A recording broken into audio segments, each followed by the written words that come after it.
another? Sue? Oh, good. We get to do something really wonderful right now. Not that that budget wasn't wonderful, you know. Hang on. I know. What's the page? 20. Sorry, we're jumping around a little bit here. Okay, it's bittersweet.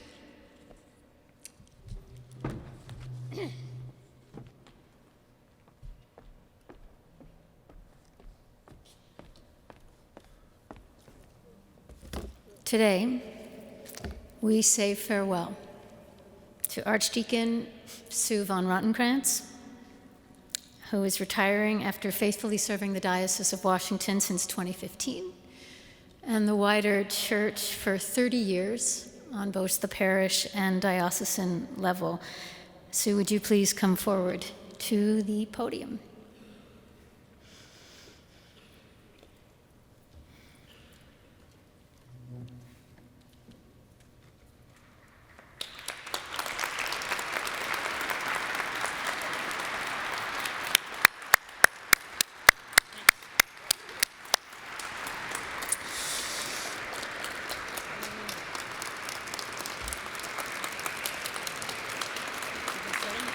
I know.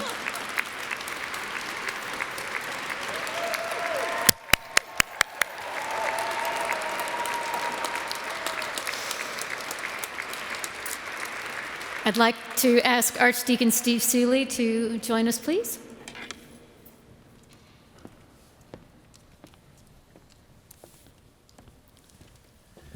As the newly appointed Archdeacon, I choose not to get emotional in front of you all, so I've called on the teamwork of all of our deacons, and I would like to ask Julie Petersmeyer and Francisco Serrano from St. Margaret's to come forward for the presentation.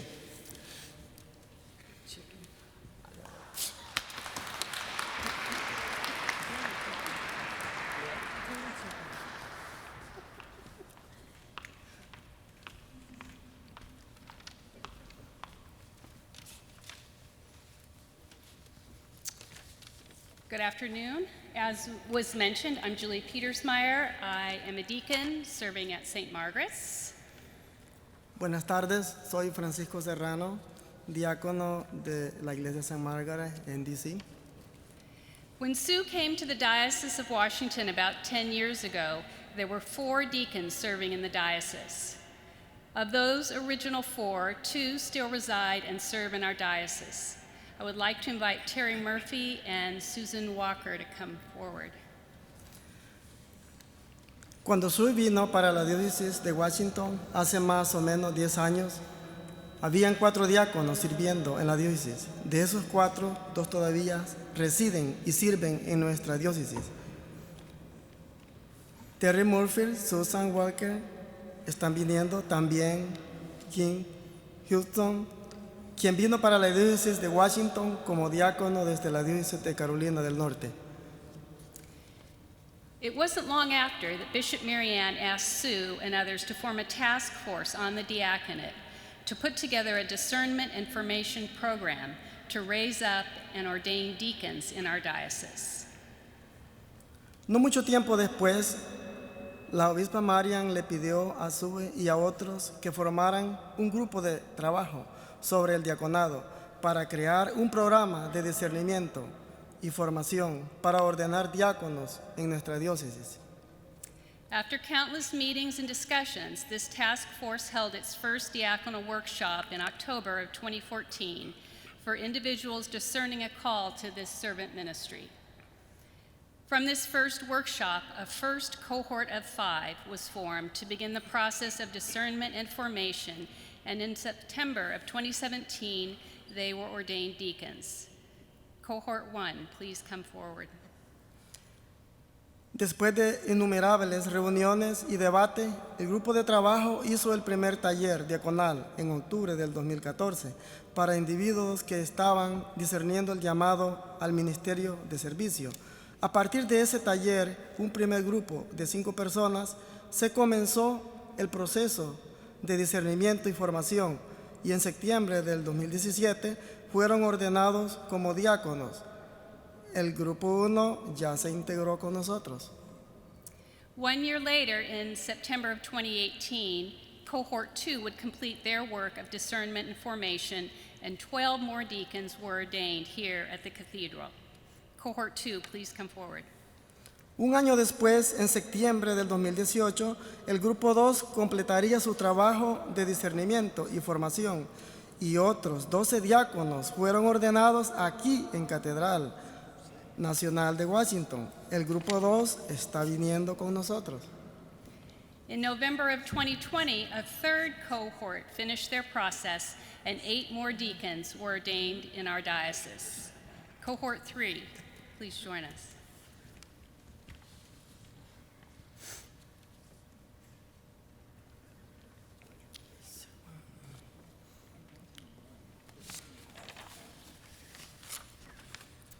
En noviembre del 2020, un tercer grupo terminó su proceso y 8 nuevos diáconos fueron ordenados en nuestra diócesis. El grupo 3 está viniendo con nosotros. 2 months ago, on November 12th, Cohort 4 finished their process, and 10 more deacons were ordained, including our first 3 Latino deacons.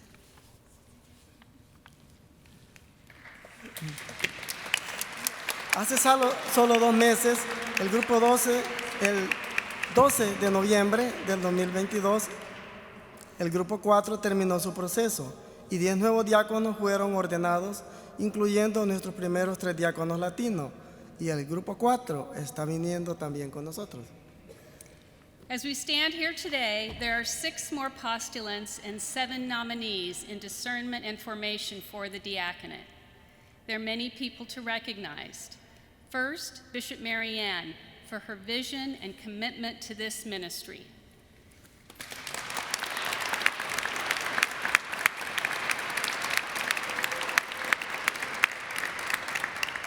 We also want to recognize the team of people who worked on developing the program, the instructors of the Diocesan Deacon School, both from within our diocese and others who come here to teach, the clergy and the congregations who support deacons in their formation, and to Sue. It is to you that we give thanks today. Your knowledge of and passion for the ministry of deacons, especially in this diocese, inspires us. We want to say thank you, we love you, and we extend to you our prayers and warmest wishes for your retirement. Hoy, otros 6 postulantes y 7 nominados están en discernimiento y formación al diaconado. Hay muchas personas a quienes reconocer.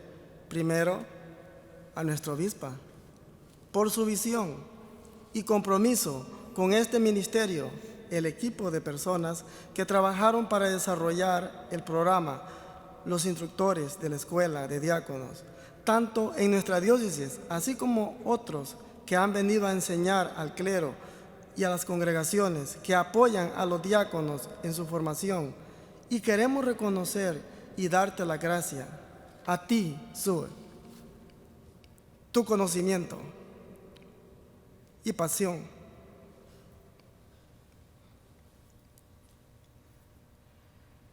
Por el ministerio diaconal.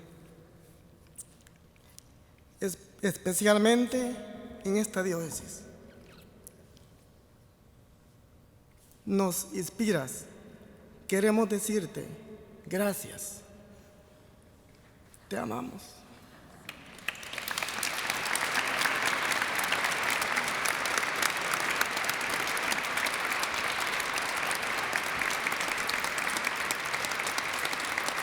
Y oramos a Dios para que cumpla tus deseos durante tu retiro.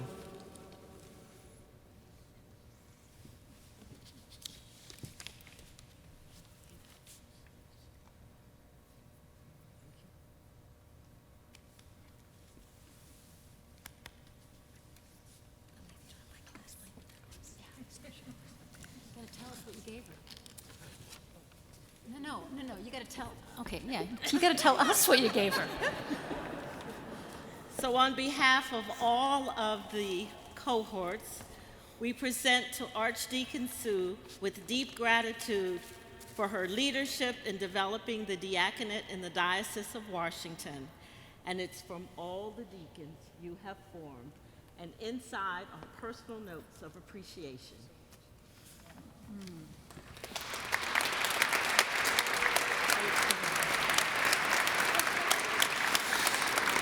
We have two other gifts to give.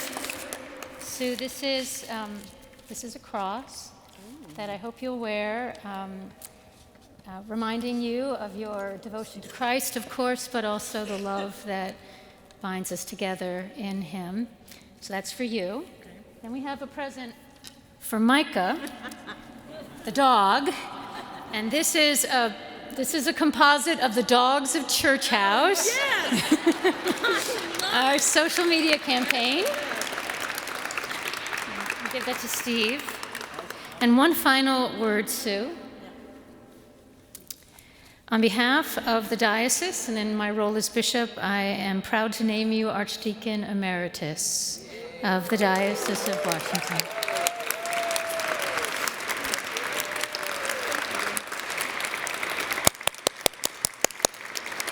So today is only farewell for now.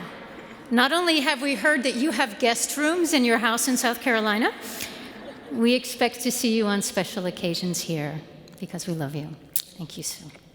Thank you.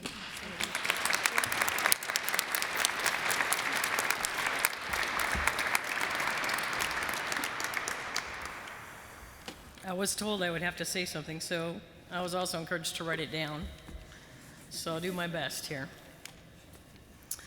I've had the great privilege for the last 44 years, actually, to walk with people of all ages as they discovered and matured in their faith journey and discerned their vocation as Christian people. And all of this has been within the Episcopal Church. Children's ministry, youth ministry, camp ministry, short-term missions, retreats, developing servant leaders, both lay and ordained. This has been the greatest privilege of my life. To walk with people in their discipleship has given me more than I could ever have given to them. I have been greatly blessed. My first visit to Washington, D.C. was in 1999. I walked onto the close and into this building for the first time, and I was in awe.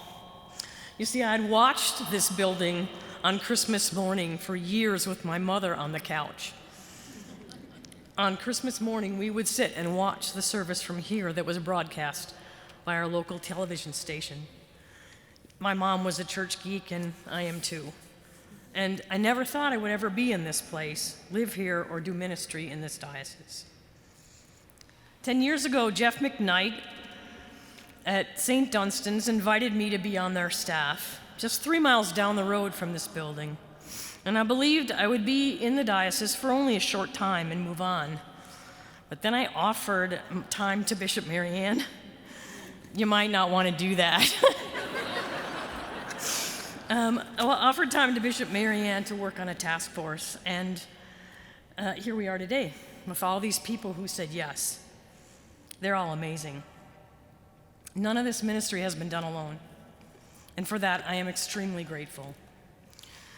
And while you honor me today, there have always been others working with me.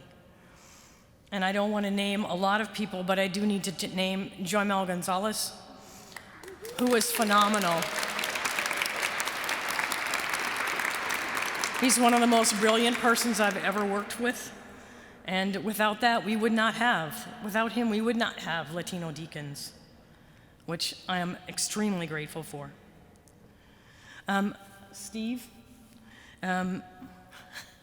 we've known each other from youth ministry days, so I won't tell you any stories today, but I think the deacons in the diocese are in very good hands with him, and he will bring gifts that I don't have to this ministry.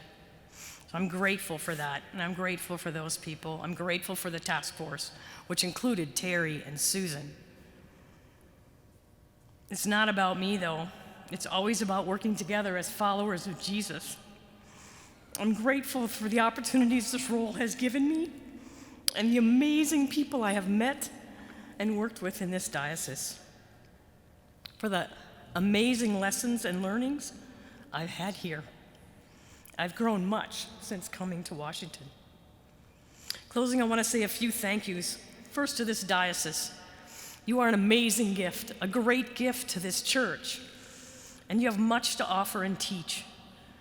Your hope, your diversity, your willingness to take on some very difficult issues, and most importantly, your desire to follow Jesus and make a difference in this time and place because of that. To the deacons of this diocese, keep growing. Keep going strong. Remember to work together for the greater good, pushing the faithful to do the work of Jesus, helping all to go deeper on that charity to justice continuum. As it is by our actions that they'll know we are Christians. To my colleagues on staff, wherever you are around here, you are amazing. I will miss you very much. Diocese of Washington, this group of people is awesome, incredible, dedicated, gifted, love to have fun, and work incredibly hard to support you and your congregations. And above all, they are passionate followers of Jesus. And lastly, to Mariann, thank you for taking the risk to invite me to be on your staff. We've known each other for a long time. Sorry. Can't see. I never thought I've had the honor of sharing ministry with you day to day in the diocese. The Diocese of Washington, again, you have been greatly blessed. I've been around this church for a long time, and I've worked for a few bishops. You have a bishop, we have a bishop, who works hard every day for you. She is wise, always learning and growing, has great integrity, and yes, I think her brain continues to process even while she sleeps. But above all, she loves Jesus, and she loves you. I hope I have done that as well. Love Jesus and love you. For if we do that, we can and will change the world. Thank you.